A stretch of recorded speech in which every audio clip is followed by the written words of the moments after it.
Why don't you tell me your name and where you live? And My name is Simon Malcha, and I was born and raised here in Manila. I still live here.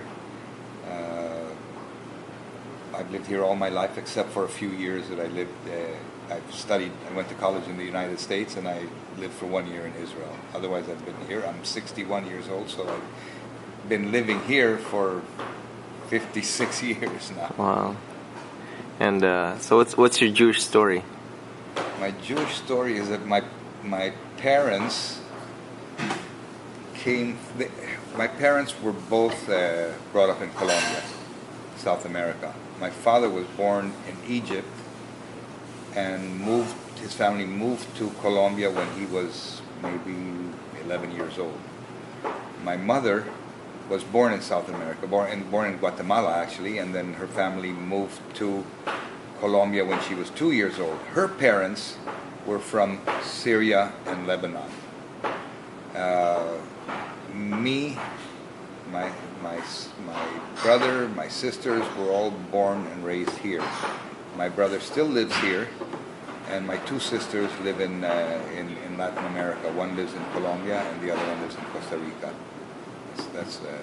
I have three daughters that were all born here. Two of them have graduated high school and are living in Tel Aviv, and the third one has another 2 years of high school. And do you know much about like the Jewish community here, like a little bit? Well, I've been involved in the Jewish community since I was. I mean, my parents were members of this same community, so this goes back to when I guess my father has been a member of the community since right after World War II. He came here about a year after World War II and became a member of the community then, and was a member until he died in the early 80s. My brother and myself have been members of this community since we were born. So I can tell you what, when I was growing up, there's been a lot of changes. When I was growing up, the synagogue was in downtown Manila, Taft Avenue. You saw the pictures over here of that, and it was a conservative synagogue. In the late 70s, as more and more of the community moved to Makati, and Manila was growing as a city, it became very difficult to travel downtown because of the traffic, and we were having a lot of problems having enough people to have a service on Friday night and Saturday sometimes. We then decided that we should move to Makati because that's where most of the Jews live. And we were offered very generous donations by a couple of Syrian Jews from New York that had factories here. The Sid brothers being the main ones, but the requirement was they would only donate money if it was an Orthodox synagogue, and the community decided that it would be worth becoming an Orthodox shul, and this synagogue was built was completed in 1982. We had the first services here were during the high holidays in 1982. We've been here ever since. So this is as old as I am. It says, yeah. The other synagogue, the one on Taft Avenue, had been built before World War II. It was destroyed during the bombing of Manila by the Americans, and then rebuilt with the help of American soldiers right after the war. So that also and we still own the property. We still own that property. It's not a synagogue anymore, but it still belongs to the community.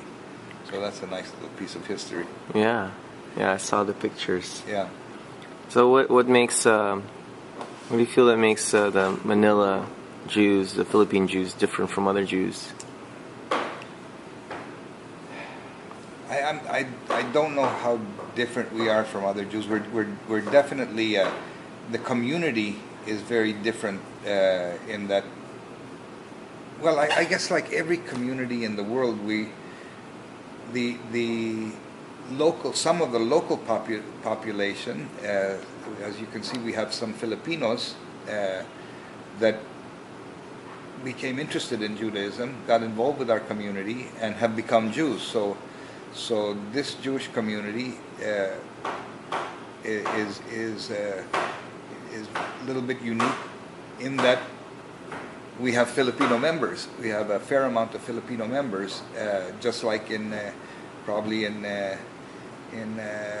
England. There are people that there are English Christians maybe that became Jewish over the decades. So now we're like any small community in the world. We're a pretty close-knit community because there are so few of us. There's about 75 members of this community. Some are families, some are just single people, but about 75 members of the community, and maybe another 50 people that are not members but come here from time to time, especially on the high holidays, during parties for children. A lot of Israelis that live here don't become members because they're not very religious, but they like to have the connection with the community, and do help us out. So we're hoping to keep growing as we attract either Filipinos that become Jewish or Jews that come to live in the Philippines. Mm-hmm. Oh, you probably have had a lot of members of the community that were born here and lived here that moved to Israel, right? Israel and the United States. Right. A lot that moved to. Yes. In fact, I have a lot of friends in both places of people that I knew over here growing up who have moved. Yeah. And so, but you lived in Israel and decided to stay here. I lived in Israel for 1 year when I was 20 years old. Okay. Yeah. But I mean, so you feel like this is, where do you feel more at home? Definitely, I feel more at home here. I was born and raised over here. I have my parents put a fair amount of Zionistic feeling into me, and I'm very, very happy that my daughters are in Israel. They're studying in college there, and I'm hoping that they like it enough to stay. In fact, when I was their age, when I was 20 years old, and I went to Israel for a year. I really almost stayed, but I decided to finish college. I hadn't finished college yet, and then after that, I came back to the Philippines and worked for my father, and just ended up staying here. And I do love it over here. Well, this is kind of a philosophical question. Like, what does I guess Jewish mean to you? Well, to me, it's both a religion and a nation. The Israeli Jewish nation, but the Jewish nation is all over the world. We're Americans and South Americans and Jews in China, and I feel that we're all one nation. I do feel very strongly that we need to maintain Judaism as best we can.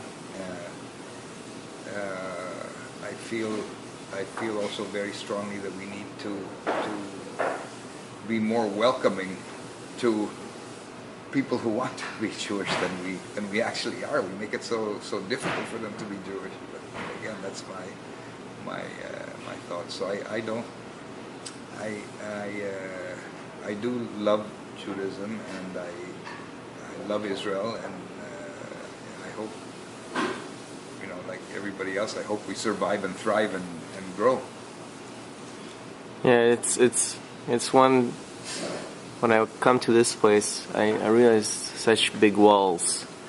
Like the old building seems much more open as opposed to this one. This seems a lot more closed off from the community. I'm not sure I understand. Like just the building itself. Well, in those days, first of all, when they built that, there was no air conditioning. Mm-hmm. So you had to have a lot of open, you needed the airflow. I see. Yeah. We did not have air conditioning in the old synagogue. We had fans. So, and if you see some of the old churches, also very hard to air condition them because they're all open because they were built in a time when there was no air conditioning. So it's mainly that. That's why it's closed off. It's more of the climate and the environment. It's not a psychological thing that we're closing it. Now, the other thing also is that in the days that I was growing up in the 60s over here, we hardly had any security in the synagogue. Things were much Manila was a much smaller city, and it was much safer. There was much less crime. These days, as you can see, we have guards in the front gate. We have to screen anybody that we don't know that's coming in. It's Manila has become, like every big city, a city that has quite a bit of crime and a fair amount of violent crime over here. So again, different era, different time.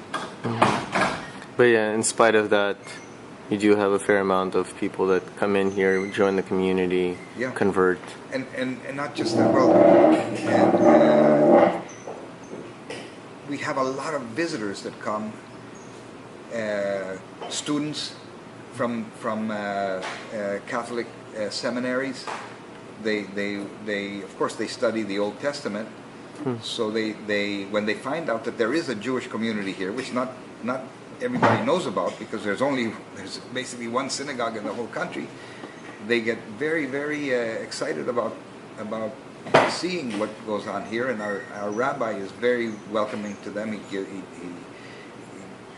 We have sometimes 100 students at a time that come over here, and he shows them around, gives them a lecture on Judaism, and and we have several times a year students from different high schools that come here on field trips, to see what a Jewish synagogue looks like.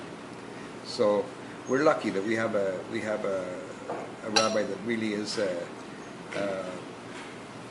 very open and very helpful in spreading good feeling towards us, to other people. Yeah, I definitely think it's important for it to not be a closed religion. Yeah. Because when people don't know something, that's when they start to make things up. Yeah. You're absolutely right. And the protection you get from being closed is a lot less than the protection you get from being open. Yeah. You open yourself up to possible attacks, but I feel that you open yourself up a lot more when you close down. I believe that too. Of course, you have to, and you do have to be aware that there are dangers. Yeah. There are dangers. Not just. There are dangers in a big city to everybody. There are criminals that live. We here are a city of 16 million people, so there's bound to be a bunch of people that are not law-abiding good people. But on top of it, we have specific dangers just because we're Jewish. There is a danger to a Jewish synagogue in particular. Well, thanks so much. Okay. Okay, my pleasure, my pleasure. I think it's wonderful what you're doing.